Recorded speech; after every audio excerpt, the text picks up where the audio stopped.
Great, thank you. Good afternoon, council. I'd like to call this regular council meeting of February 11th, 2025 to order with adoption of the agenda as amended. I'd like to amend the agenda regarding written minutes, and we'll discuss that with adoption of the minutes in a moment. And then I would like to reverse 11 E and F. We'll do F first and then E second, and that will become apparent during the conversation when we discuss those. Someone want to make the motion for me, please? Councilor Palmer, Councilor Devlin, all in favor? Motion's carried. Thank you. Adoption of the minutes of the regular council meeting as amended. And Ms. Delaselle, if you can put that up. So the reason for the amendment is that we did the 5-year financial plan, read first, second, and third, and then the amending motion, and the motion was lost, and we've printed them kind of wrong. Is that correct? And so we just like to amend that just because of the way it was written. Someone want to make the motion for me, please? Councilor Palmer, seconded by Councilor Devlin. All in favor? Motion is carried. All right. Any business arising from those minutes? Seeing none, we will go on to announcements from the mayor. Just want to say some of us had a chance to get away during the cold weather and appreciate the fact that we were able to get away. And for those of you that stayed, thank you for staying and enjoying that cold weather. We are going into this week is the start of our Winter Carnival on Friday, and looking forward to that. Moving on to delegations and presentations. We have Ms. Robin Goldsmith here from Arts Revelstoke to make a presentation. Robin, come on forward and we'll hear from you. Can I get my presentation up there through you, or should I? If you could plug in, that would be great. Okay, I've got a little dongle for that.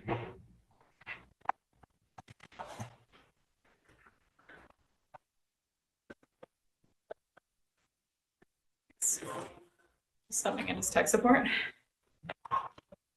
Is it Jimmy Morrison? Oh, it's Paul. It's Paul Simon. There's several hats.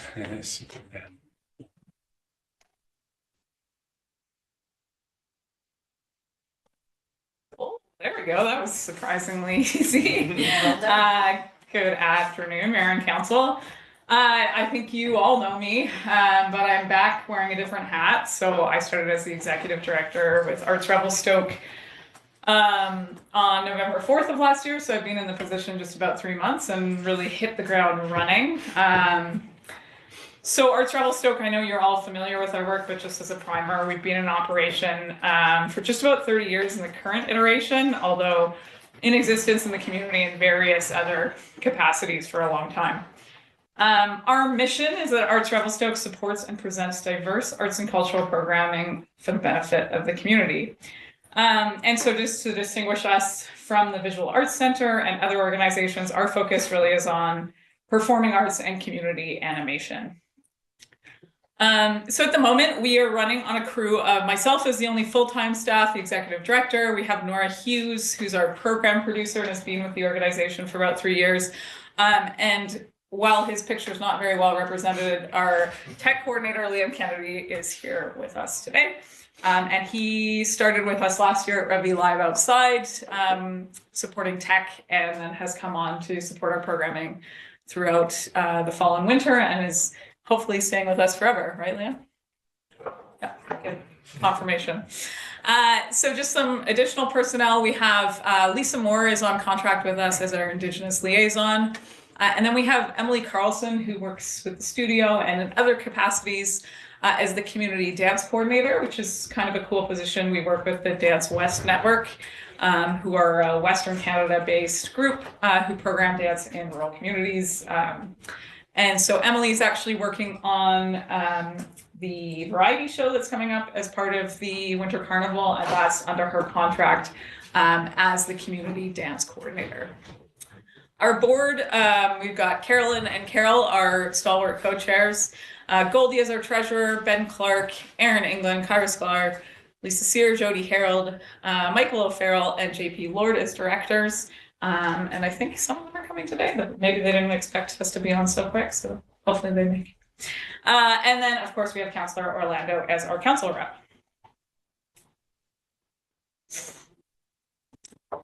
So my goal for this year, because I'm new in this position and we've gone through a bit of staff turnover, as I'm sure you're aware, over the last couple of years with a couple of different executive directors, is to really focus on our core programming.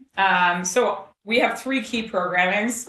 And the first one that I want to talk about is Revy Live Outside. This is, of course, the one to which the city of Revelstoke also has the biggest budgetary contribution. So 2024 was a successful year for Revy Live Outside in that we delivered, I think it was 57 nights of live music last year. And we collected some feedback from participants as well as artists. So artists, and particularly our local artists, are starting to feel that our artist compensation is lagging behind, which is fair enough. A lot of them have noted some of our returning bands, for example, you know, our Maritime Kitchen Parties and our Shoestring Neckties, who have been in the scene for a while. Oops. That their compensation hasn't increased in 8 to 10 years. So we're looking at that and a little fundraising around that. But overall, all of the artists give excellent feedback to the community, particularly the local restaurants who host them, and our crew at Revy Live Outside, who make them feel really welcomed. Many locals say the event is a highlight of their summer, with 26% of survey respondents saying they never miss a show, which I thought was unbelievable to go every single night of the summer. I am kind of blown away by that. And then 95% of visiting attendees gave their likelihood of recommending Revelstoke to a friend 10 out of 10. So that really has a high impact on our net promoter score as a destination. You can see I can never quite shake the tourism hat. Just to give you an idea, oh darn. Maybe if I get on the, I have some nice graphs here for you. Hopefully I can get on the internet and show them a little better.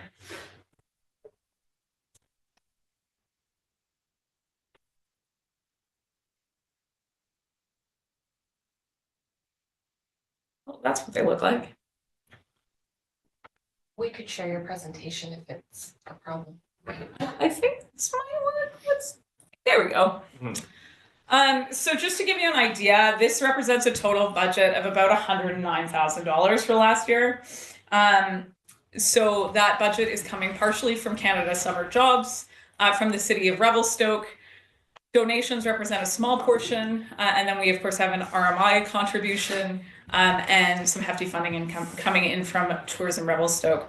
Last year, a lot of organizations faced a huge crunch with Canada Summer Jobs. We hear that across the board from a lot of our local nonprofits, that funding was really difficult to get. So typically we've had 4 positions funded, and last year we only had 2. So that was a huge challenge because we really need 2 staff on board every night, one to run tech and one to run basically the crowds and do our merch sales and that kind of thing. So hopefully we've applied for 4 positions again this year. Hopefully we get that. But in any case, you can see staffing expenses represent just over 34%, performers fees 48%, hospitality, so that's hotels, meals, that sort of thing, just about 11%, and then marketing, which is basically updating our website is a huge ask for Revy Live Outside because we have to list every single band that comes, and it's this year we're gonna have 64 nights of music, so that's huge. So yeah, there are a number of different expenses that go into that. I'm concerned about the budget for Revy Live Outside this year. It's something our community really expects, that we have music every night of the summer, and it's a huge offering for us as a destination as well. So what we're looking to do this year to tackle the budget is, first of all, to increase donations. So I'm working with a company called TipTap. You may have seen this around, but they have basically pay at the kiosk type donations where you just tap your card and go. So we're looking for sponsorship for the kiosks, and I've talked to a couple of local businesses about that. And hopefully that will increase some of our donations. And then we're working on a big in-kind sponsorship proposal for a lot of our hoteliers, which will cut into that 10% quite significantly. And then, of course, we are partnering with Parks, Rec, and Culture on a Canada Day celebration, and I'm really looking forward to letting you know about more details about that in the future. Robin, just before you go on, with 4.5% donations now, how do you receive those donations? And who's giving them? So it is a mix of website donations and like a bucket that goes around, Okay. basically. So one of our volunteers or one of our staff passes out the bucket at the event. And personally, I don't give as much in cash donations to things like that as I used to because I almost don't carry cash anymore. So we're hoping this tap thing, they actually have a lanyard that a volunteer can wear and then go around and pressure people into giving money. Okay, cool. That's cool. Thank Yeah, you for so that. hopefully that makes a big difference. So in 2025, we're kicking off Revy Live Outside with an event in collaboration with Open Mountains. I don't know if you're all familiar with Open Mountains, but basically they're about diversity in the outdoors, and they are doing their Mountain Academy. And so we're starting off on June 28th to tie in with Pride Month to do a bit of a Pride Festival Revy Live Outside hybrid on the Saturday night. We have a committee made up of community members selecting the bands. We actually are meeting tonight for to get our list solidified. I'm trying to emphasize better remuneration, that's a hard word, particularly for our smaller and local bands. And then I booked a few feature acts, and one of the things I'm really hoping to do with some of these folks this summer is host some workshops for our local artists. For example, Stephen Fearing is a really well-known Vancouver singer-songwriter, and he's going to be doing a songwriting workshop. So we're going to invite some of our local bands in to participate in that to hopefully bolster the level of professionalism in the arts coming out of our community. We had, at the end of this, we closed the applications and then I submitted this presentation, but I think in the end it was about 150 applications for those 64 nights of music. And then, as I mentioned, we're collaborating with Parks and Rec on Canada Day. So the other main pillar, another main pillar of our programming is Luna, of course, and it's a huge part of our budgeting and efforts. I have a video in here, but I think I'm just going to skip it because I doubt it's going to play. When does that ever work? So in 2024, some of the feedback was that participants wanted more installations rather than performances. If you experienced Luna this year, it was quite performance art heavy, and they wanted more interactive exhibits. So we're going to look at that in our curation committee, which is meeting for the first time tomorrow. And then there was a preference for Luna Sound to be in some of our unexpected venues. People particularly liked when it was in the churches and the community centers. And this year we're getting the Roxy as a venue for a spoken word stage, which I'm really excited about. So this is based on a budget of about $230,000. So Luna is our biggest budget expense by far. Our income, so we have about 17% is ticket sales for Luna Sound. That was a clever idea of Miriam Manley to add an additional event that could actually bring in some recurring revenue because we want to maintain the Saturday night as a free event. Tourism Revelstoke's contribution is just over 19%, again, generously funded by RMI. We get a significant amount of our funding from Canadian Heritage. Provincial grants, this is BC Fairs, Festivals and Events. Also Arts BC makes a contribution and Creative BC. Canada Council for the Arts. And then we have business sponsorship and donations that kind of smushed into that 2.6%. We did do a donation campaign for Giving Tuesday and we raised just about $3,000 for that. So that's, I think we'll already be over that for next year. Little concerned about BC Fairs, Festivals and Events funding going into this year. This is a big advocacy initiative within the arts right now, is that there's some discussion that that funding might not be removed. And Miriam Manley actually met with the minister just last week in Vancouver, and the prognosis did not look good on that funding. So we get about 18,000 currently from that fund. So fingers crossed that renews, but we will just have to see where we go with that. Our expenses for Luna, again, the biggest chunk by far is we try to pay our artists.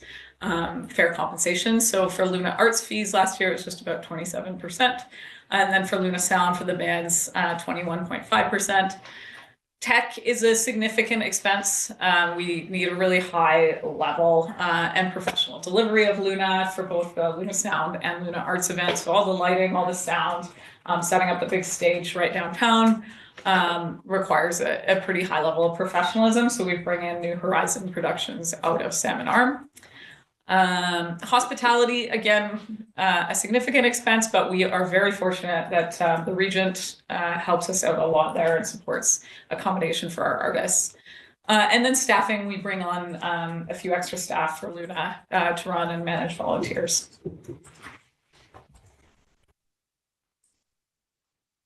So Luna is back September 19th to 21st.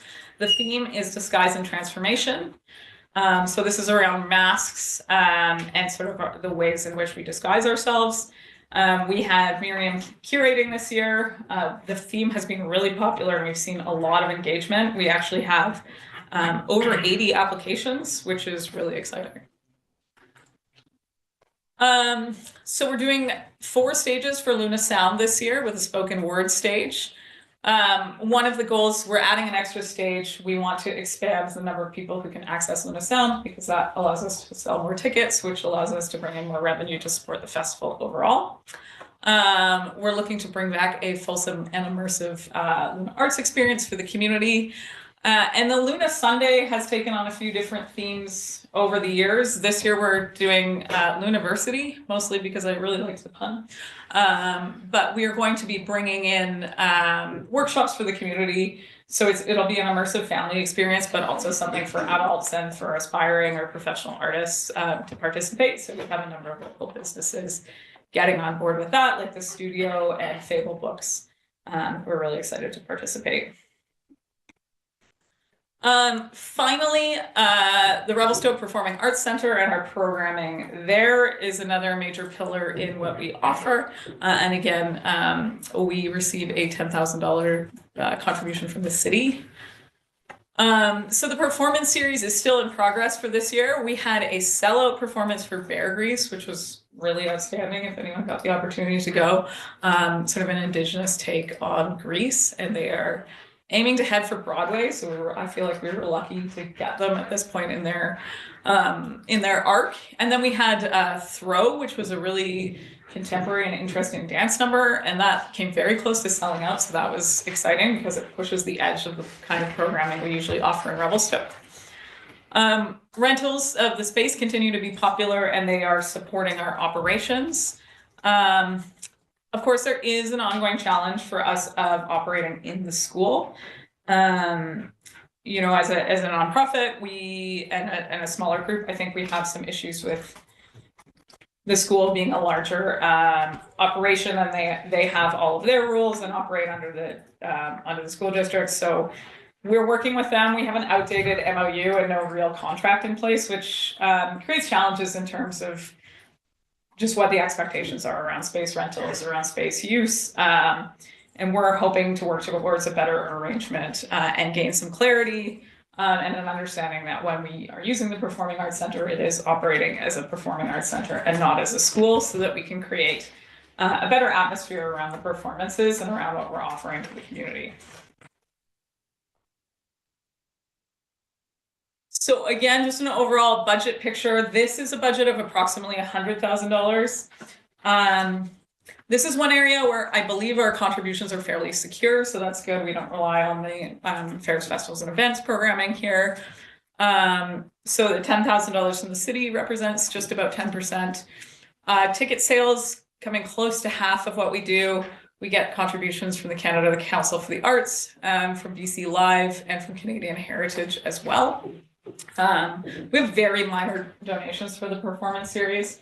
I'm hoping again that we'll be able to utilize that Tip Tap program to collect donations at the presentations. Hospitality for our artists comes close to 20%. We're fortunate to get support from Sutton and Sandman to put up our artists, who give us discounted rates and sometimes complimentary accommodation as well. Performer fees comes close to 63%, or is 63%, excuse me. And then marketing, again, creating brochures. We're trying a little more online marketing to promote our activities. And then our tech expenses and staffing are just about 11%. This is another one where I think selling a few more tickets could really go a long way. So I'm working on looking at what our programming has been over the last few years, what is actually selling well, and trying to target things that the community really likes. We have an upcoming performance of Walter Ego, which is oriented towards children, and that's selling really well. So that shows me that is popular with people, and hopefully we can work on selling a few more tickets through things like this. So for 25, 26, we have the very popular Cirque Afrique Calavante, which was here a few years ago, if anyone was lucky enough to see it. I had a returning tech come and say that was the best thing he ever saw in Revelstoke, so October 9th, put it on your calendar. And again, more family programming and bringing more of a fulsome family series. And we've got a few more confirmed acts. The Fretless, Pixic, who have been here before for Luna, the Barra McNeil's Celtic Christmas Show, which I think will be a hit with our Revelstoke audience, and Ballet Kelowna's Macbeth, which I think will also be excellent. And we are working with the teachers at School District 19 to share costs with the Art Starts program, which brings access to schools for children's programming and exposure to the arts. So that's kind of fallen by the wayside as far as collaboration goes the last few years, but it's a great opportunity for them to get access to a higher caliber of performance and workshop delivery, and for us to share costs, particularly around hospitality.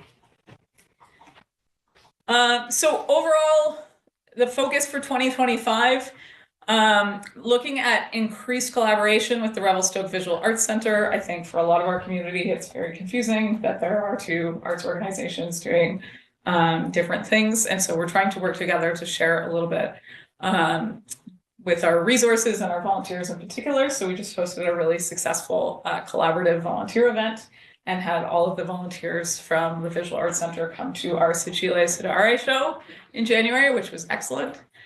Looking at more workshops and professional development, I think we see that the arts community in Revelstoke is really growing and becoming more professional, and there's a lot of output. I think in the 10 years that I've been in Revelstoke, that's been a hugely significant change. And looking at the number of galleries that are supported and musical acts coming out. So we'd love to help those folks thrive and be able to tour with their art or really represent Revelstoke's art scene in a positive light. Speaking of light, we have some really aging lighting infrastructure in the theater. So we are looking at replacing that with LEDs. We are working on funding for that. Of course, we have to collaborate with the school on getting permission, so that's one challenge.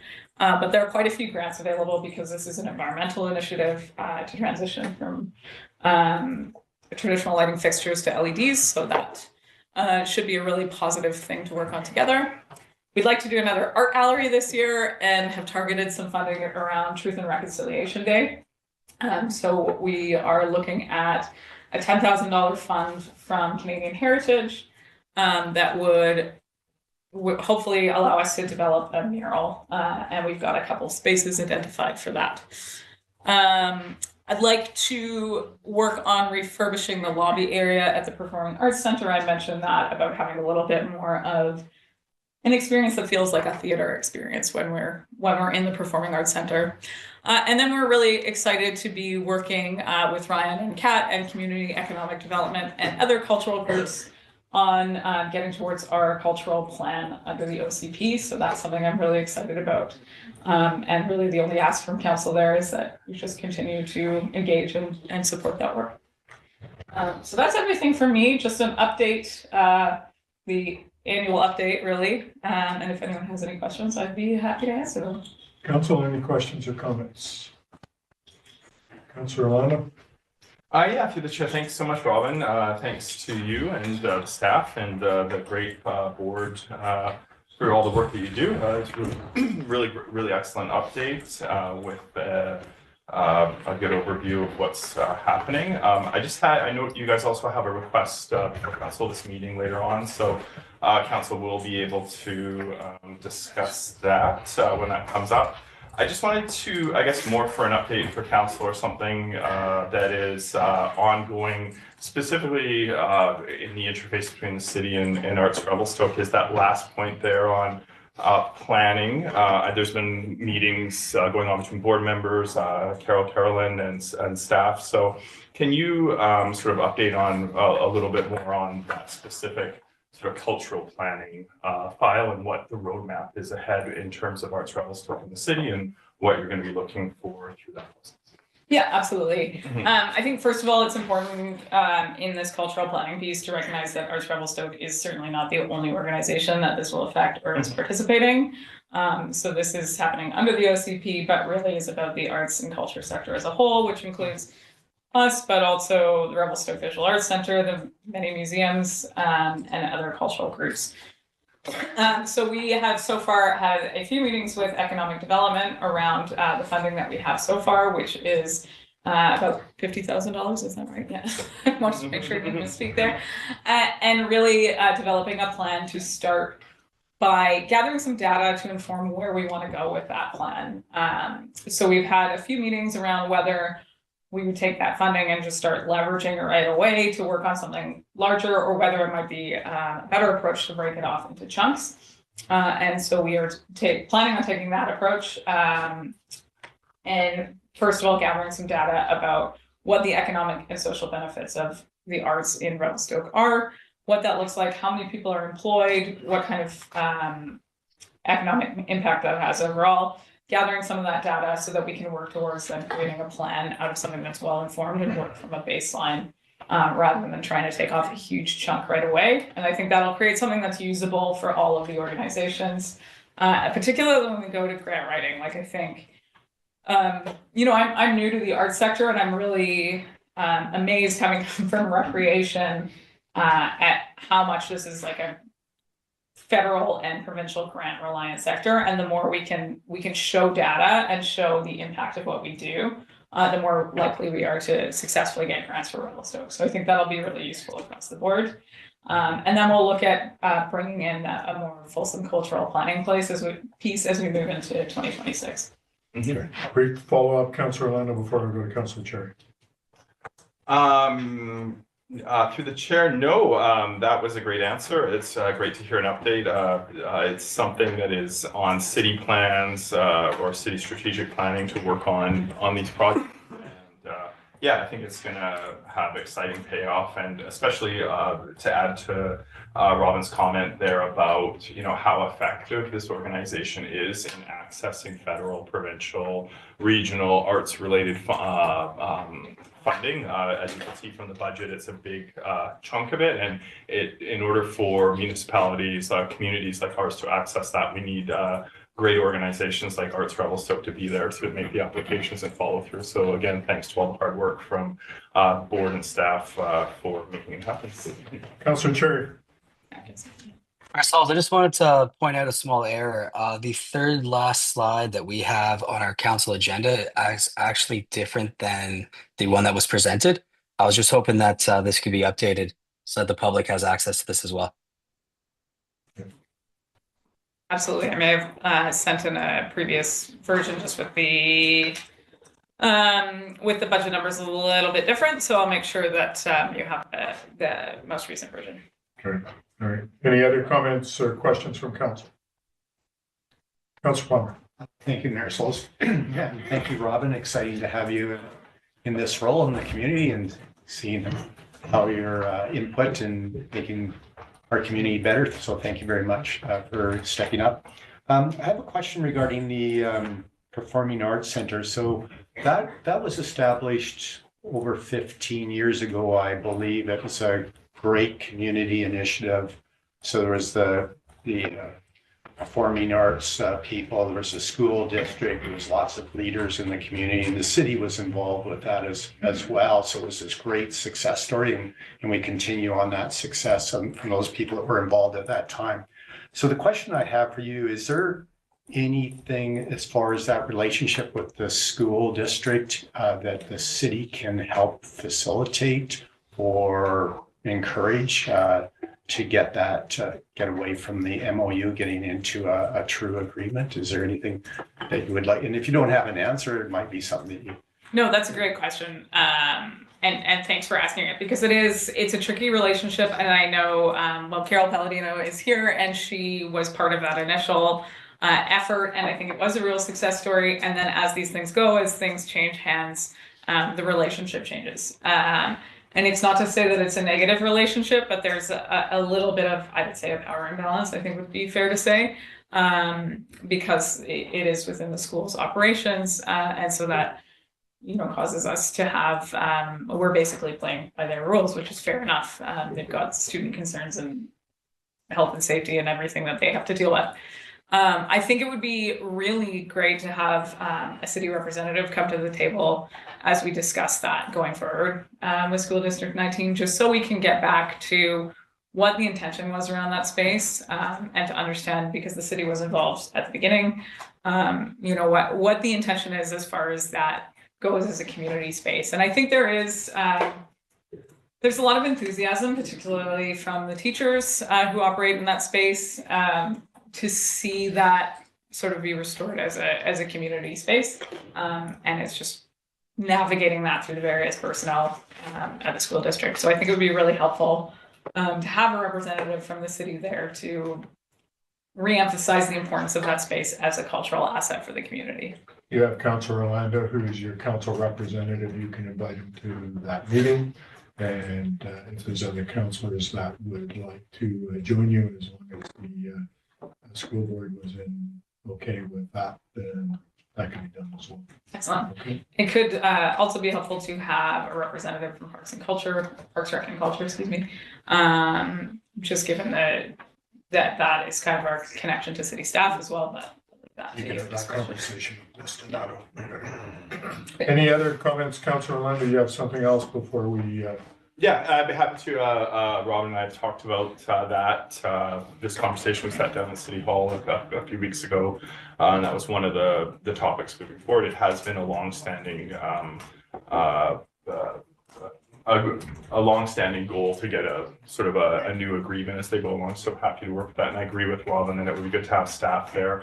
One of my observations is always that interface between the city and the school board, is they're both different elected bodies. So the etiquette around that, I think, from our point, is really important to make sure where everyone's in. I'm in my lane. We're in our lane as we do that, but absolutely happy to do that. All right, good. All right. One last time, any other comments? Councilor Palmer, anything further? No, thank you very much. All right. Thank you so much, Robin. Appreciate your time. All right, we're going to move on to recommendations from committee. So public infrastructure, Mr. Black, do you have any overview regarding this recommendation regarding the painted turtle? I do not, Your Worship. Okay. Councilor Palmer. Yeah, Mayor Souls, I'll put the motion on the table that consultation consideration for the protection of painted turtle habitat on Red Devil Hill be addressed during the multi-use pathway design and roadway upgrades, and that the Environmental Advisory Committee be given an opportunity to comment on the consultation consideration respecting the turtle habitat. Thank you. Seconder, Councilor Lucelle. Any discussion on that motion? Seeing none, I'll call a question. All those in favor? Opposed? Motion's carried unanimously. Number 2, would you like to carry on? So Mayor Souls, there's a report later on, so that motion right now is kind of redundant. I could put it on, but it's redundant because there is a staff report addressing that specifically, I believe. Or am I confusing that with the next one? I'll put it on just in case. That a report summarizing an application under the Clean BC Organics Funding Program for funding towards the implementation of the city's residential organic curbside collection program be presented to council for consideration. Second for motion, Councilor Devlin. Any discussion on this motion? So there is an item later on in the agenda on that. Thank you. We'll discuss that. I'll call the question. All those in favor? Opposed? Motion's carried unanimously. Item number 3. So Councilor Lucian or Councilor Palmer? Go Go ahead. Okay, yeah, so on that one, there is a report on the water metering program, so that motion is redundant. You want that motion to go through? It can be done if you wish. Right. So your worship, there is not a report on the water Okay. metering Okay. program on this Oh. agenda. Okay, I'll put it on. That a report outlining the water metering pilot program be presented to council for consideration by March 2025. Seconder, Council Lucille. Further discussion on that? Seeing none, all those in favor? Opposed? Motion's carried unanimously. All right, moving on to item 9A, 5-year financial plan. Someone want to put that motion on the table for me, please? Councilor Dublin. I'll move that the 2025 to 2029 5-year financial plan bylaw number 2407 be adopted. Seconder for the motion, please. Councilor Lucille. Discussion on this motion. Councilor Palmer. Briefly, I'll be opposed to the motion because I don't believe we've adequately addressed the many concerns about the affordability as an implication, affordability of living in Revelstoke as an implication of this bylaw. Thank you. Okay, seconder, or further discussion from anyone else? Seeing none, I'll call a question. All those in favor? Opposed? Note Councilor Palmer is opposed. Council is in favor. This motion passes. Item 11A, staff reports. Ms. Floyd or Ms. Moore, do you have comment on this before I put the motion on the table? I would like to defer to Ms. Moore if she has anything to add or say. Ms. Moore, parcel tax review panel. Through the chair, I'll comment that this is standard procedure for local governments when a sewer line has been extended for new subdivisions and a parcel tax is being imposed for the very first time. And with the recent development in Arrow Heights, this is coming before council after several years of no sewer line extensions. All right, thank you. Someone want to put the motion on the table for me, Councilor Lucille? I move that Mayor Sells, the Director of Finance and Deputy Director of Finance be appointed to serve as the parcel tax roll review panel for the remainder of the 2022 to 2026 council term. Seconder for the motion, please. Councilor Devlin. Any discussion on that motion? Councilor Palmer. Yeah, I have a couple of questions, Mayor Souls. The first, I'm just wondering, do we know the last time the review panel met? Review panel met? Yeah. Is it a long time A ago? long time ago, because it wasn't in my time, but Ms. Floyd. It met in 2018, but that was when the Big Eddy Water came into the city. So we haven't had anything new since then. Okay, thank you. So if the second question is, if there was errors that were noted prior to the review committee being there, is staff at the liberty to make those corrections before that? Ms. Moore, comment? Through the chair, so the standard procedure is that if a resident comes in and there's like clarity over what they're being charged for a personal tax, staff will take the time to walk through the bylaw with them and explain to them why they have the square footage that they do have in terms of the taxable frontage. And if staff determine that we have made an error in how we've calculated it based off of applying the bylaw, we will refund up to 3 years. So we resolve these in-house upon the request of a review from resident. So just further to that, so can that occur before the review panel meets? Yes, okay. So Mayor Souls, just a couple of comments, just principles on this. So the concern that I have is that the review panel is representative of people that are actually doing the work in the first place. So there's not an independent review. So I have concerns on that. And secondly, in general, and there'll be differences of opinion, but in general, I disagree with the philosophy of having staff on those kind of roles appointed to committees. So in my view, a council member or yourself is possibly appropriate, but I think it should be other members in the community. Okay. And then, so in 2018, do we know what that review panel consisted of, Ms. Floyd? I believe it was members of council. However, I believe Director Moore did have a discussion with legal that she could speak to. Okay, Ms. Floyd? Through the chair, so, from what I can recall, in 2018, it would have been myself and Miss McCabe who also sat on that review panel. Mr. Weatherall and I spoke with legal around who should sit on the panel and what this process looks like. And essentially, there's only 4 specific things that a property owner can appeal. And ultimately, the collector within the community charter will determine whether or not that property meets the bylaw. So the review panel is very limited in terms of what they can have discretion over, as the bylaw needs to stand in its entirety.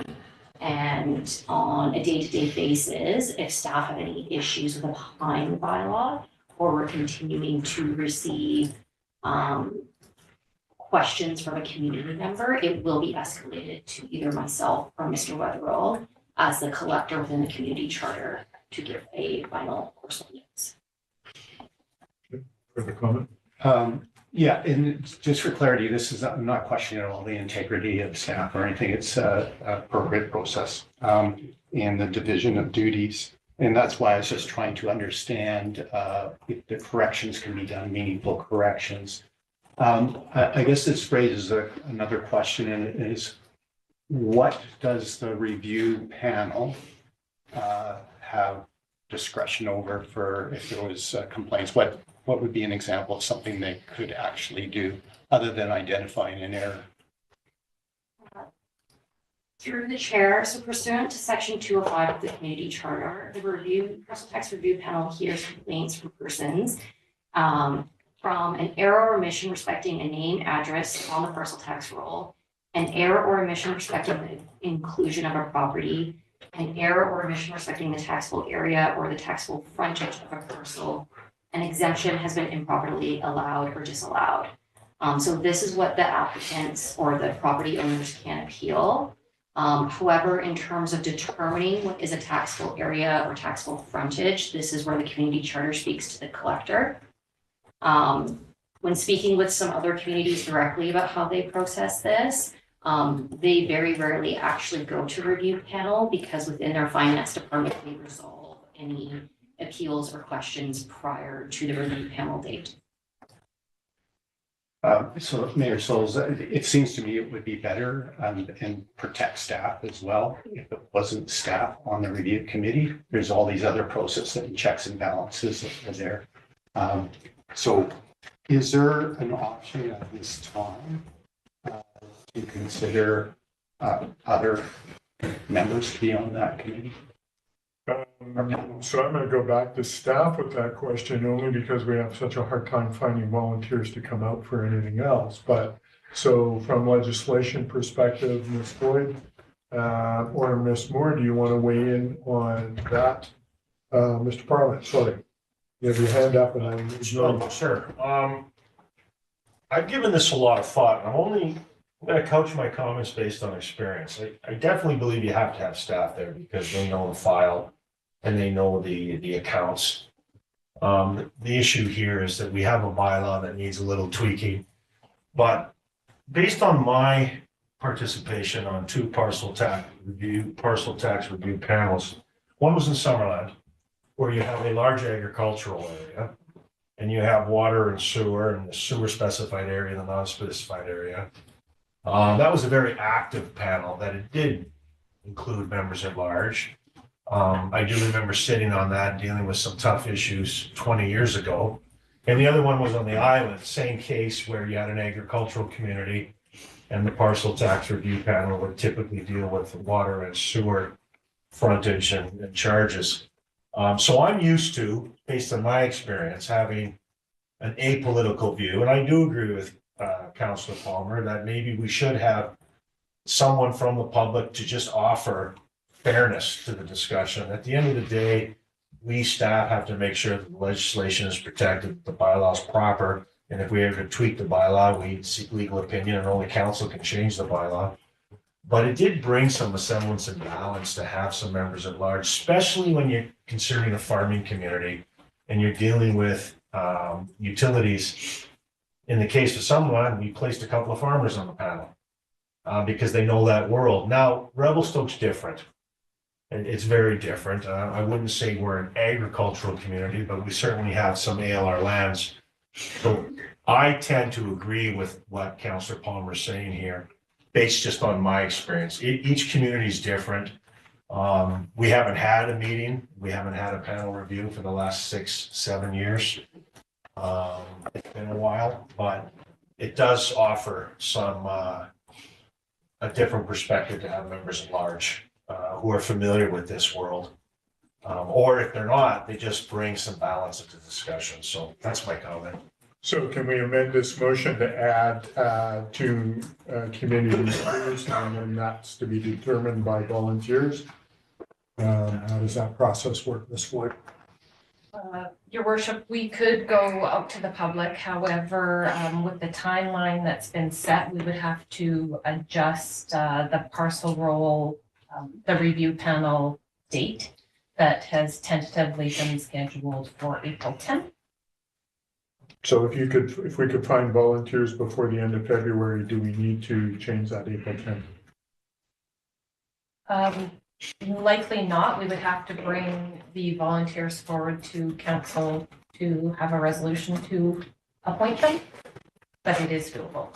Okay, so I'm going to ask all of council, but to the mover and seconder, are you okay with us amending that motion to add 2 members of the public and then call that the parcel tax review committee? Yeah. Yeah. Okay, who else was on that to make that motion? Councillor Devlin, you're okay with that? All right, so can we amend that motion? Okay, so we're going to vote on the amendment for, sorry. Yeah, sorry, could you have a formal amending motion?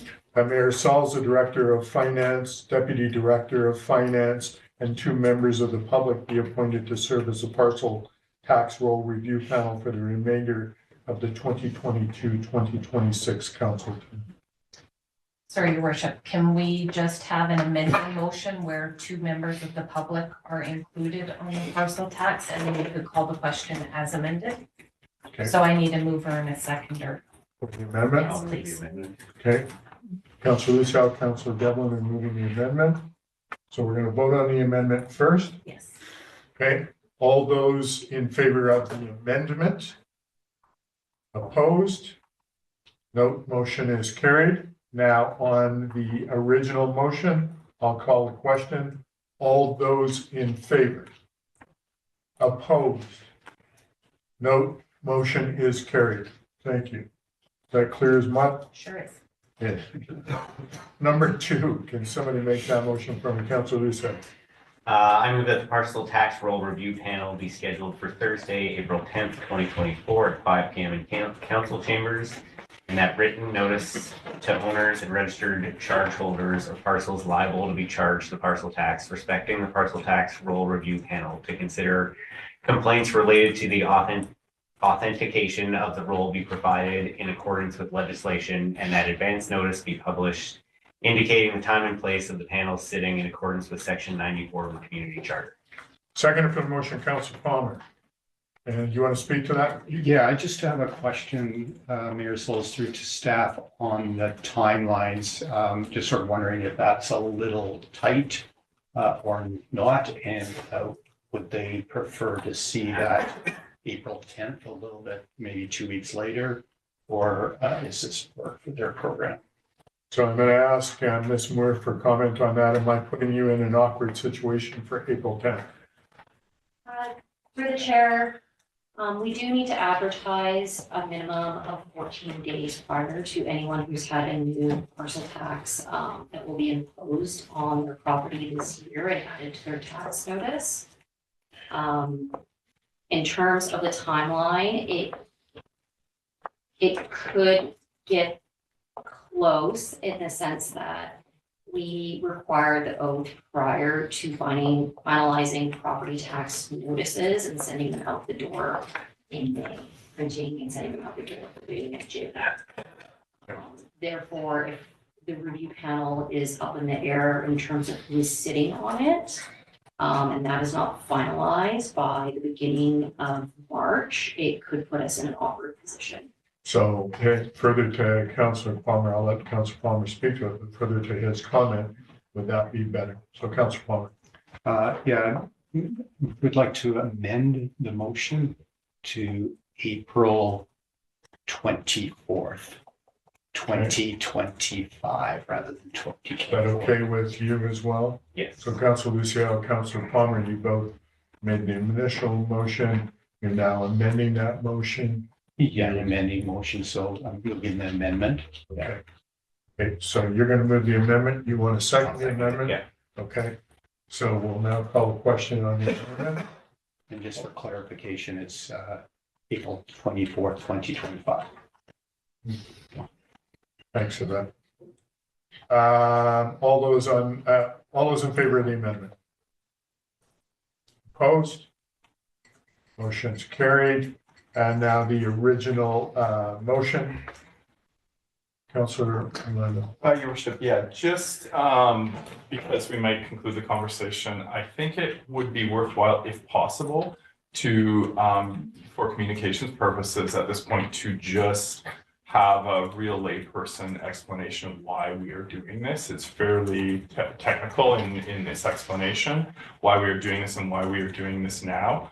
I was unfortunately not able to access one of the documents within the report, so that might cause some confusion if others aren't. So is that possible, whether it's a request of council member staff or from finance committee, just to sort of explain what's going on? Because my concern is that if it's just purely technical, a lot of people go, "Oh, what's going on? Doing something with taxes," and it's a big deal. So I'd like to just get a more straightforward explanation. Let's see, Councilor Palmer.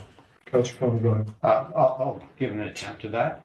So essentially, what's been flagged is for this parcel tax review panel, council is deciding to have citizen members on that in addition to staff and the mayor. And because of that change, there'll be a need to advertise for the citizen members. And so as a result of that, right now, what we're doing is changing the date from April 10th to April 24th for the review panel to meet. Does that answer your question, Councillor? I'm sorry. Your worship, Director Moore is not available on April 24th. So is there a better date?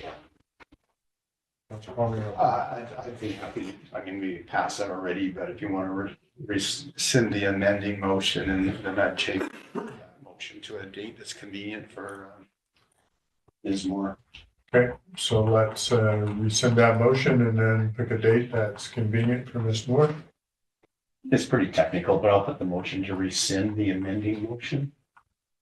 Second, Councillor Lucio. Yeah. All those in favor of rescinding that motion? Opposed? Motion's carried. And then I'll put an amending motion Right. to change the date from April 10th, 2024 to a date that is convenient for staff. Okay, second for the motion? Councillor Devlin? Any further discussion on that motion? Councillor Lucio. Should it be more restrictive, rather than just what's convenient for staff, so we have a timeline for it, or do you just want it open? Ms. Floyd, Ms. Moore, comment. Through the chair, I'm okay with that motion in the sense that staff will ensure that the timeline meets the needs of the city. Okay, you're okay with that? Yeah. All right. So I'll call a motion on the amendment. All those in favor? Opposed? Motion's carried. Now I'll call the question on the original as amended. Thank you. Let me see, I get those two words. All those in favor? Opposed? Motion's carried. Thank you. All right, we're moving on to Silga resolutions. Someone want to make this motion for me, please? Councillor Staplenhurst? I move that the following resolutions be submitted to the Southern Interior Local Government for consideration of the 2025 conference. Funding support to manage municipal infrastructure upgrades is required due to Bill 44 enactment, small scale multi-unit housing. British Columbia Conservation Officer Service capacity, homeless encampments within city limits on provincial land, and highway speed limits. Seconder for the motion, please. Councillor Devlin. Any further discussion on this motion? Councillor Lucio? Thank you, Mayor Mills. How this motion is worded, I won't be in favor of it. 3 of the 4 resolutions I am in favor of, the homeless encampments. I'm not. I understand it is an issue that the province is dealing with. And I feel like this should be brought forward by a large municipality who is dealing with this. If we're wanting to support that, we can go vote for those resolutions at Silga and UBCM, but I don't think we need to be bringing this resolution forward. Okay. Any other comments, Councillor Palmer? Thank you, Mayor Souls. Interesting comment from Councillor Lucio. My preference would have been to look at each one of these motions separately, slightly, just because we haven't had a dialogue at the council table. So I'm just wondering if that's appropriate or not, and would sort of solve that problem on this one motion. I'm just throwing out something out there for consideration. I don't know if it's helpful or not. I don't have a problem with dealing with it independently. Ms. Floyd, what kind of legal trouble am I going to get into by saying that? We'll get into no legal trouble, your worship. Okay. So do you want me to rescind this whole motion and go back and deal with them independently, or? I would suggest if the mover and seconder are okay with it, it could be a friendly amendment just to deal with the first one, and then you could move forward with each of them that way. Okay, so you guys okay with that? Yeah. Okay, let's deal with the funding support for infrastructure. Discussion on that motion. Comments? Council Palmer. I'll be in support of the motion. Having said that, the way it's worded is basically ask the province to do something, and we get bombarded, especially at UBCM, with so many motions that don't have necessarily a substantive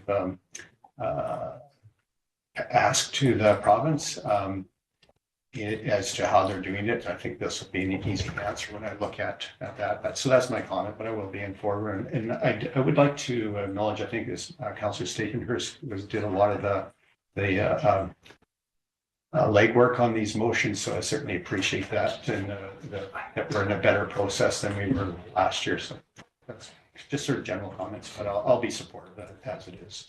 Okay. Any other comments from council? Do you want me to vote on each one individually? Okay, I'll call a question on the first one. All in favor? Motion's carried. Thank you. Number 2, British Columbia Conservation Officer Service capacity. Someone want to, I guess I need to make a motion on that, right? Someone want to put that motion on the table? Councillor Staplenhurst, seconded by Councillor Palmer, that the following resolution to Silga for consideration is the BC Conservation Office Service capacity. Councillor Staplenhurst, do you want to speak to that? Yeah, certainly. The reason why I brought this motion forward, or this resolution for Silga forward, is simply seeing the impact on the crown land surrounding Revelstoke, and looking at the implications that or looking at the lack of capacity that we have with the conservation officers that we have in the area, and hoping to address some of the concerns that we're seeing from the community in regards to the impact that we're having on our natural resources. Okay, so I'm going to actually speak to it if you don't mind. Sure. I've had conversations directly with the conservation officers. So they are now looking after our area out of Salmon Arm. They have 4 conservation officers in that area. And usually they travel in pairs, I believe, but if they were to be stationed here, there would have to be 2 of them. There's been a new group that's just actually gone through their education process and now out, probably 10 or 15 new conservation officers. Well, when I spoke to them a couple of years ago, they assured me that they're coming up here on a regular basis to look after our area and would be up here a couple times a week. I don't know how that's panned out over the last year. I'm not going to poo-poo this going forward as far as capacity, because it doesn't hurt to continue to keep asking the question to see where we go. Councilor Palmer. Thank you, Mayor Souls, and thank you for that more recent history.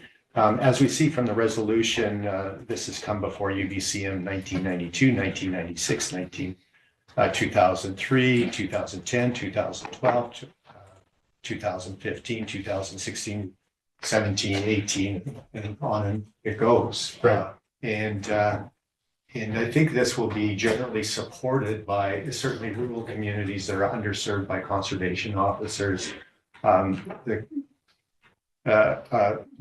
guess the question that I'm wondering is, okay, we keep on bringing this up, occupying a lot of time, and we've had some sort of incremental changes, some actually years going back after it was backwards rather than forwards.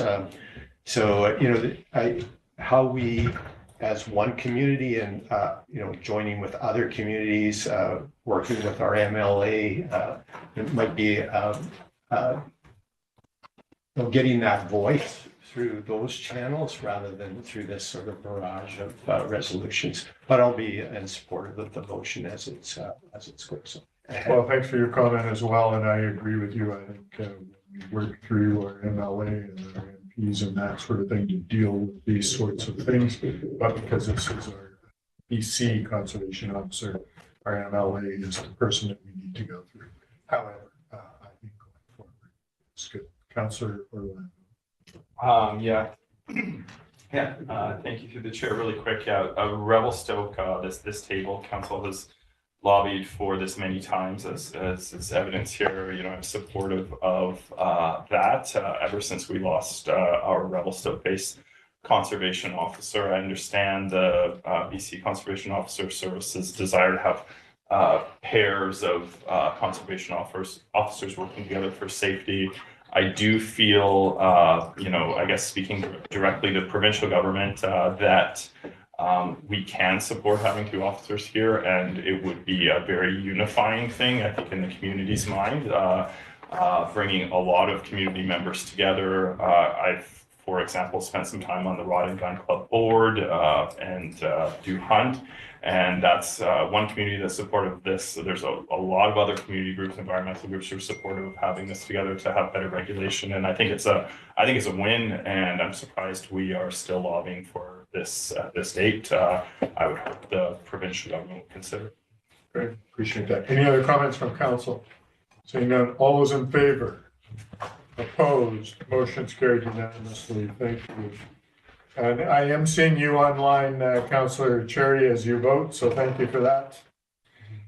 Moving on to following resolution be submitted to SILGA for consideration 2025 conference regarding homeless encampments within city limits on provincial land. Councillor Statemers, did you want to speak to that? And then Councillor Lucio. Yeah, certainly. I mean, I think throughout the province, we're seeing this as an issue that's not being addressed. And, contrary to Councillor Lucio's comments earlier, I don't believe it's necessarily on a larger municipality to address an issue. I think it's incumbent on anybody to address the issue if they see the problem. And I don't think by ignoring the problem, we're necessarily helping it. So that's why I brought this forward. Thank you. Did we get the motion on the table? Oh, sure. Someone to make that motion for me, please. I kind of read it out and then I didn't make the motion. My apologies. Councillor Stapenhurst, do you want to move that motion?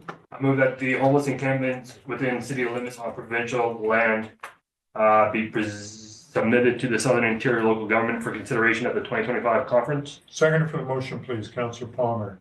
Further discussion on that motion. Councillor Lucio, did you want to speak to that? And then I'll go to Councillor Palmer. Yeah, thanks, Mayor Souls.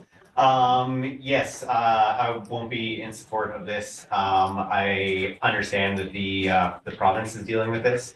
I think as it's worded, we're not coming with solutions. And for us, we have one encampment right now. It's not necessarily going to get dealt with and be solidified that it won't happen again. And as it sits right now, the individual that's in there is community minded. I know there was someone who slipped and fell near his encampment the other week, and he reached out and had emergency service come and get help to that individual. So I think when we're looking at this in a whole provincial aspect, it is an issue that needs to be dealt with. But I think for us, it might be opening a can of worms that might get worse instead of getting better. Councillor Palmer? Thank you, Mayor Souls. Just on the global side of the resolution going before you, SILGA, then through to UBCM, I expect there will likely be support.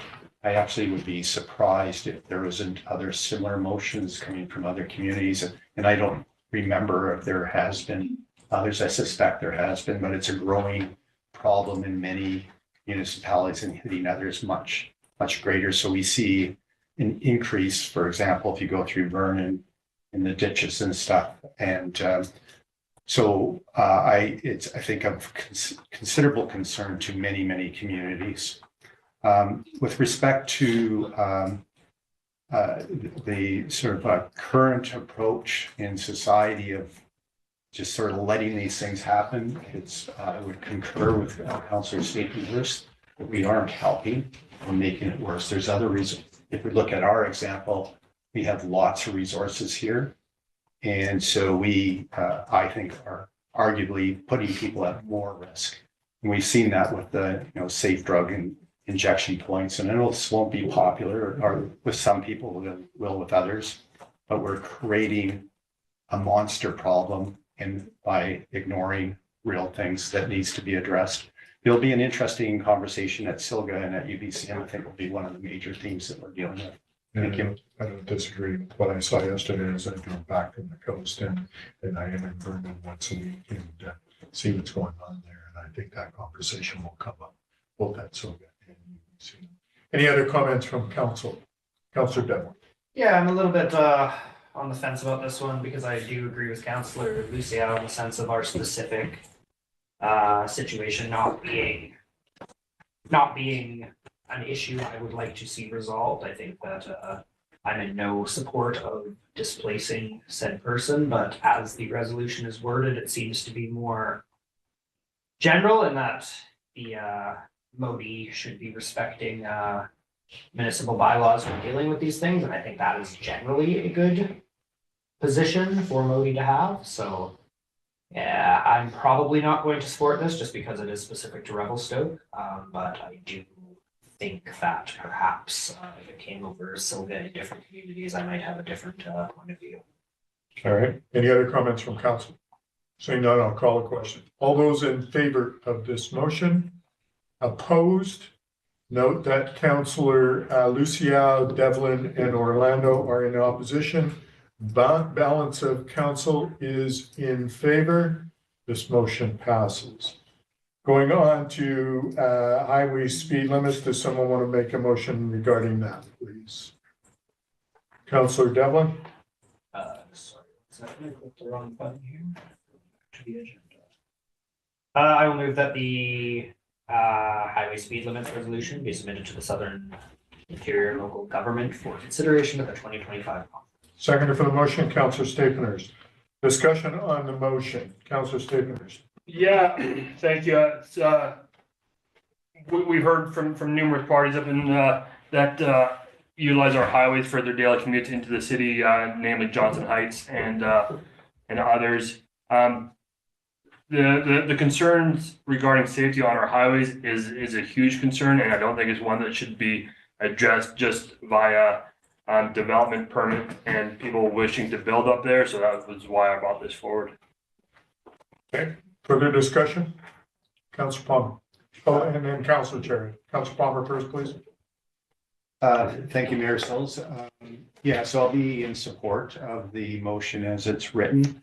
I find it interesting because we're saying that we amend the current warrant process criteria. And that's an engineering, typically is an engineering exercise. And it's, I think, kind of a classic thing where we have citizens or councils have a sense of something's not working right. And then you have the engineer or the technical, the experts that actually have real criteria that's been thought out. And so I find it an interesting kind of sort of conflict as to those components. However, when they go to look at that, if the Ministry of Transportation actually looks at this, that's of course the big question if it goes through, how they would interpret and put that into engineering terms. But I will be supportive. Thank you. Councilor Chair. Thanks, Mayor Sauls. I just want to throw support behind this one as well. You know, it's not just about some of the issues we're having at the Johnson Heights intersection, but also the eastern access. Even if you go through Google Earth right now and follow the highway, you'll notice that the guardrails over the bridge by Parks Canada has actually been hit multiple times, and we've had multiple complaints from residents that trucks aren't able to stop coming down the hill over by our Highway 1 lights. So wildly in favor of this, and hopefully to get some traction at Silga. Good. All right, appreciate it. Other comments? Seeing none, I'll call a question. All those in favor? Opposed? Motion's carried unanimously. All right, thank you. And Councillor Steveners, thank you for your work on this. Item 11C, Clean BC Organics grant application. So Mr. Black, Ms. Lindsay, do one of you have an overview that you would like to discuss before I ask for the motion on the table? I can give a quick overview, yes. As mentioned earlier, you have a report in front of you about the Clean BC Organics Funding Program. In 2025, Engineering and Public Works is planning to begin upgrading the city's curbside garbage waste collection program in conjunction with introducing a residential curbside organics program.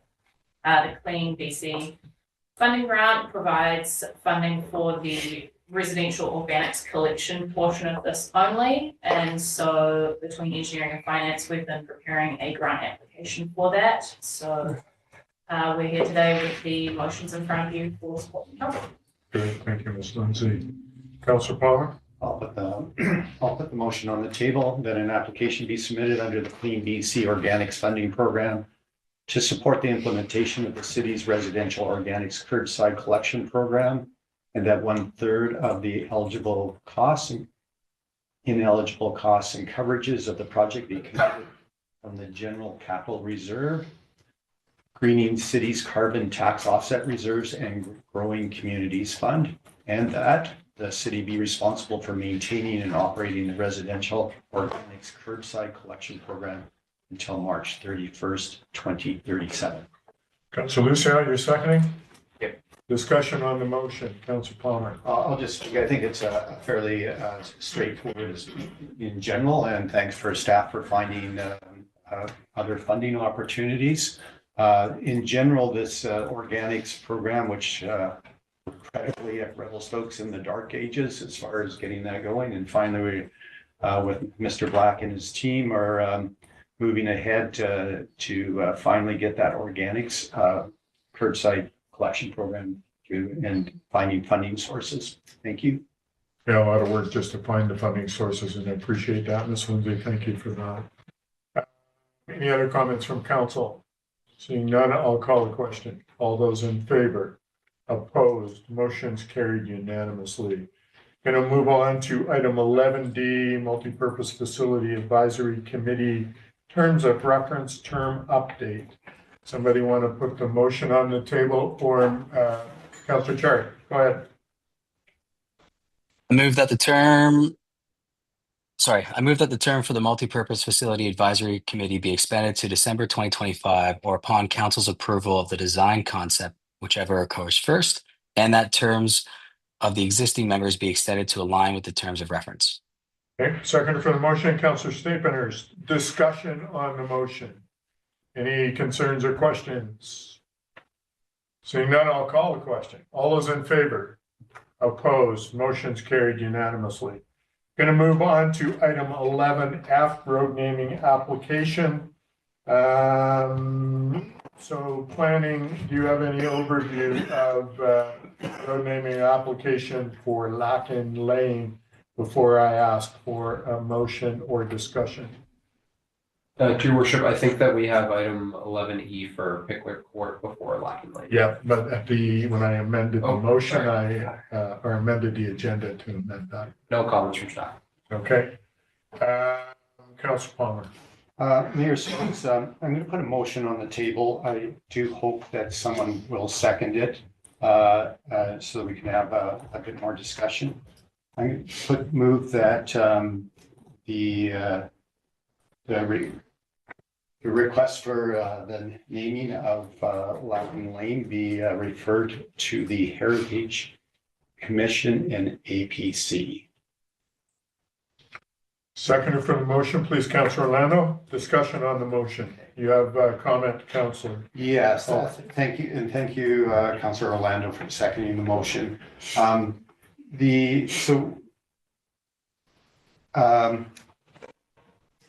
The concerns I have generally on this particular one, and thank you for changing the amendment or changing the agenda to do this one first, because it seems like it's a clear violation of council policy.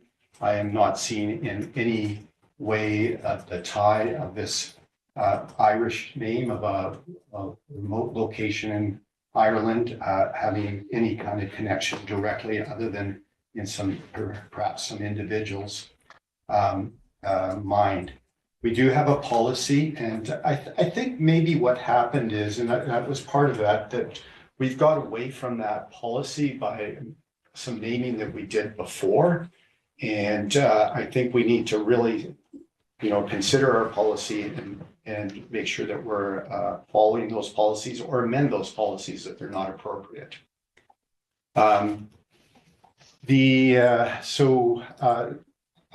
Getting back to the original policy, when that was adopted back in 2000 and has been amended before. I don't know the history, but probably there was some issues around naming of roads and some controversy around those. And that there is a policy here, and we should be following it for giving good reason for going away from that policy. And I really have difficulty on something so removed from what's actually happening in Revelstoke. I'm told anyways that I'm also of some Irish heritage as well. So it's really quite irrelevant to who we are as a community. There is another part that I'm thinking that if this does go to the Heritage Commission, because there's a whole bunch of family names in there, and other names, that they would look at that. And I'm wondering if these are in a global way are actually reflective of who we are today, because it is more colonial. It's European names that have settled in this area, and some probably would not fly very well, like Begbie, the hanging judge name today. So there might be others, but when it comes to who we are as a community with the snow sports, there's a lot in there and a lot of really good history. It was amended, the policy was amended before to talking about native plant species, and then also things of winter-related words. And the Lacken is really lacking that kind of connection to our policy. So there might be some other ideas, but that's the introduction where I'm coming from. Thank you. Okay. Any other comments on the motion? Councilor Dunn. No, I'm inclined to agree with that. It's not a terrible name, but it definitely is not any policy or have anything to do with the neighborhood or town themselves. I would be very happy to see this kick to a commission. Might have a more robust discussion about it. Any other comments from council? Seeing none, I'll call the question. All those in favor? Opposed? Motion's carried unanimously. Going to move back to E, road naming application, Pickler Court. Someone want to put that motion on the table? Councilor Lucien. I move that the name Pickler Court be authorized for the city road right of way dedicated as part of Plan 8838 that provides access to the city's Columbia Park tennis and pickleball courts. Seconder for the motion, please. Councilor Devlin. Discussion on this motion. Councilor Lucien, do you have comments? Sorry. Councilor Palmer. Thank you, Mayor Souls. So the reason why I requested that the change of the order is that this one isn't quite so clear cut.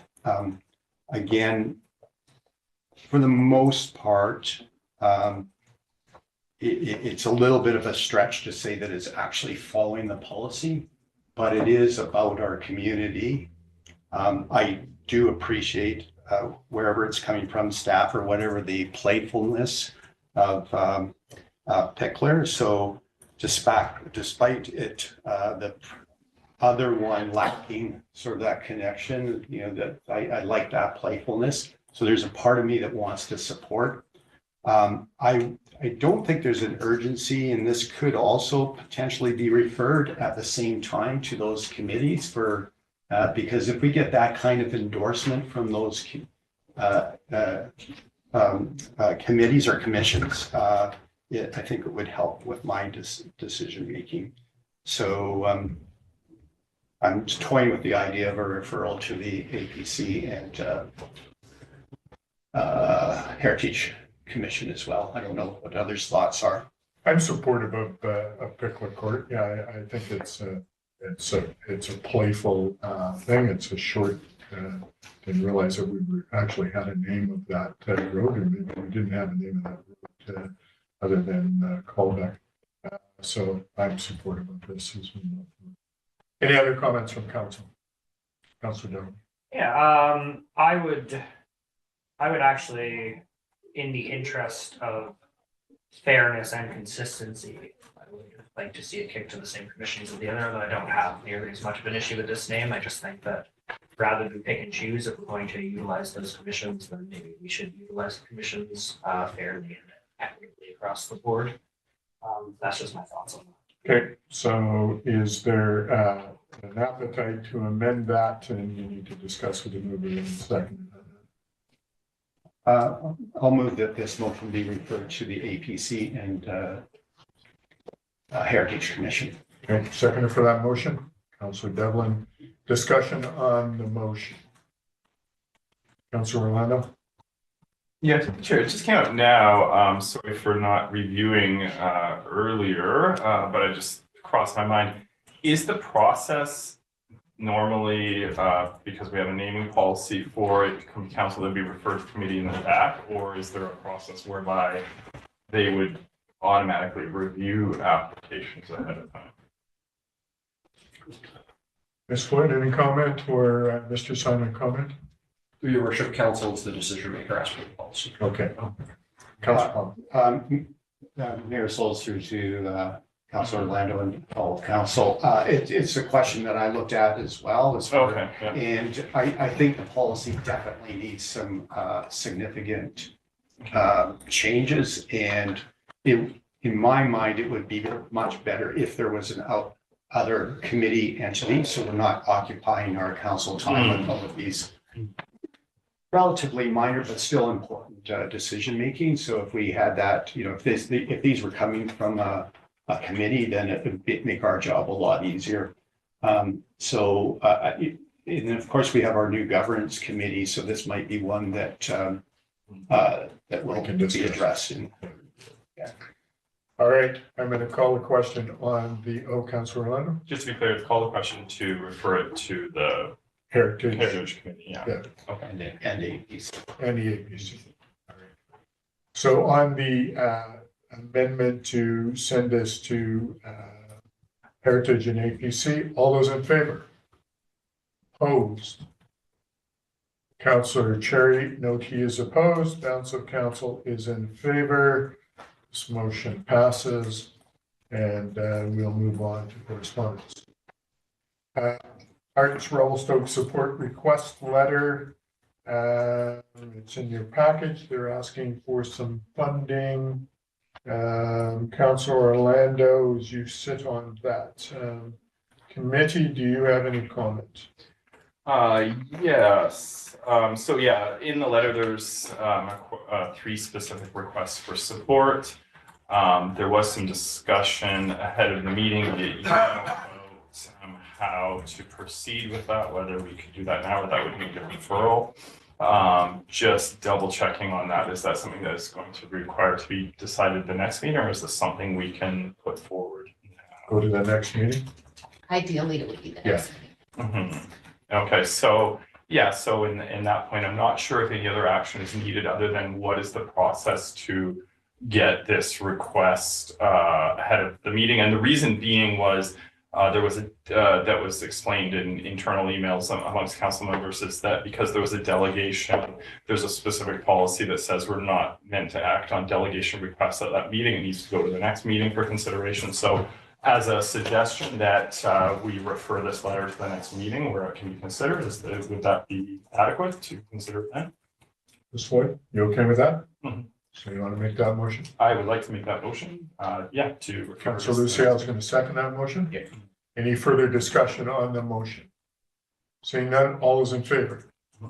Motion's carried. Thank you. All right, we're going to move on to Illecillewaet Greenbelt Society request for support letter. Comment on that. Who sits with the Illecillewaet Greenbelt? Councilor Cherry? Thanks, Marcel. The Greenbelt Society is looking for support. They received it last year on this application. What they plan to do is add a topper to part of the trail that is not paved to make it more accessible to those with mobility challenges.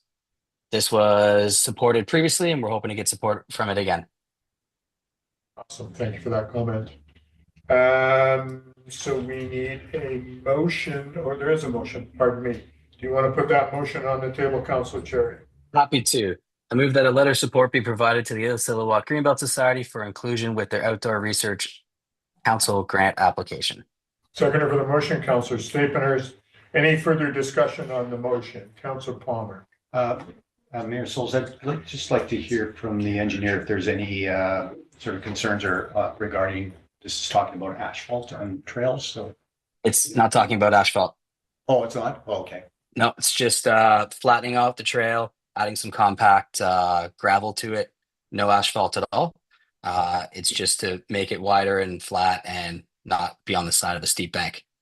Okay, so then just a quick comment from the engineer just on. Mr. Black, do you mind to just comment? Absolutely. Councilor Staples, could you just push the podium back to the wall for me, please, and I can see Mr. Black. Thank you, Your Worship. Thank you, Councilor Palmer. Thank you. The support that the engineering department gave to the society last year was up to 300 yards or meters of crushed material to fill in some of the ditches, roots, and things like that in order to make the gravel trails accessible. And that's really the work. We were not going to be hauling anything. We just delivered it to the cenotaph, basically, and let the society move it. Any further follow-up on that? Seeing none, I will call the question. All those in favor? Opposed? Motion's carried unanimously. Thank you. Moving on to communications, Public Art Committee minutes. Councilor Cherry, do you have comments on that committee? Yeah, just load it up, Your Worship. All right. Very simply, we actually already voted on the first item of business. The city artwork is being switched over. That's what we looked at last meeting. We did a comprehensive review of terms of reference. And there is a CPKC beautification project. Just trying to make that area look better. The Four Seasons quilted art panels have been removed from City Hall, and we're currently looking for a new place to house them. That'll be back in front of us at the next meeting, hopefully. All right. Any comments from council? Seeing none, Youth Advisory Committee, Councilor Lucia. Yes, thank you, Marisoles. Ms. Poi, one of our youth representatives, went to Victoria for 5 days for a simulation of Parliament. She had a really great time and was thankful for that opportunity. One of our other youth advisors is advocating for covered bike shelters at the secondary school. And Miss Arthurs is pursuing a teaching degree in September, and if she is successful at that, she would be resigning from her youth liaison role in the summertime. Great, appreciate that. Any other comments from council on the committee? Seeing none, Community Fire Smart Resiliency Committee minutes, Councillor Staples. Yes, thank you. I just wanted to quickly acknowledge Ms. Marfleet and all of the work that she's done in getting this committee to fruition. A brief overview of that meeting was an introduction, a brief overview of the Fire Smart program, and then we received a presentation about the Community Wildfire Resiliency Plan, which I believe Council will be getting at the Committee of the Whole this coming Thursday. And that's about it. All right, any comments from council? Seeing none, Public Infrastructure Committee minutes of January 30th, Council Palmer. Thank you, Mayor Souls. So our last meeting, staff presented their kind of to-do list and a little bit of wish list of things for work in 2025. I certainly look forward to seeing how that is transformed into a work plan. Mayor Souls, as you're aware, I'm going to be stepping away from the Public Infrastructure Committee. I've been on it chairing it for 2 years now, and would just like to thank you for creating that standing committee. I was the one that was sort of encouraging it, and I continue to think that the engineering public works, because that's the majority of the money, like 80% of what we spend. Maybe it's not that high now. Traditionally it has been, and so it's really, really important for that. As you weigh out as to how that committee moves ahead, who's chairing that, I think it's something for council to consider as well, whether that should be a select committee. That would be my opinion, but I look forward to that. And there's been other councillors that have voted interest in the Public Infrastructure Committee, so I see that it will likely carry on. Thank you, Mayor Souls. Thank you. Moving on to Social Development Committee minutes, Councillor Lucia. Thank you, Mayor Souls. The main thing we talked about was the relative emergency weather response. This was prior to this cold snap that we were currently in. Since we don't have a location to operate a emergency weather response housing for overnight, this is in the works of trying to find a place. We would be looking for 10 to 15 spaces. The Frontier restaurant was where that would have been planned, but since that burnt down, they are still trying to find a space and working with BC Housing and Community Connections to move this forward. Great. Any comments from council? And so they're not utilizing the Frontier Motel as at this point? They are, so they have, we have 4 rooms at the Frontier that we use as the emergency response, or emergency shelter, sorry. But this would be an additional one that would be activated if we have extreme weather conditions like the cold we have right now. So right now, we're unable to offer any additional rooms past those 4 that Community Connections operates. Good. All right, thank you for that comment. Questions from the press? Mr. Lindquist, you're in the council chambers. Do you have any questions for us? No questions. All right, Ms. Delaselle, do you have any questions online? There are no questions from the press, Your Worship. Great, thank you. I'd like to move in camera pursuant to section 90.1A and D of the community charter. Someone want to make that motion for me? Councillor Devlin, Councillor Stapenhurst, all in favor? Motion's carried. We'll take a 10-minute break and be back in camera. Thank you.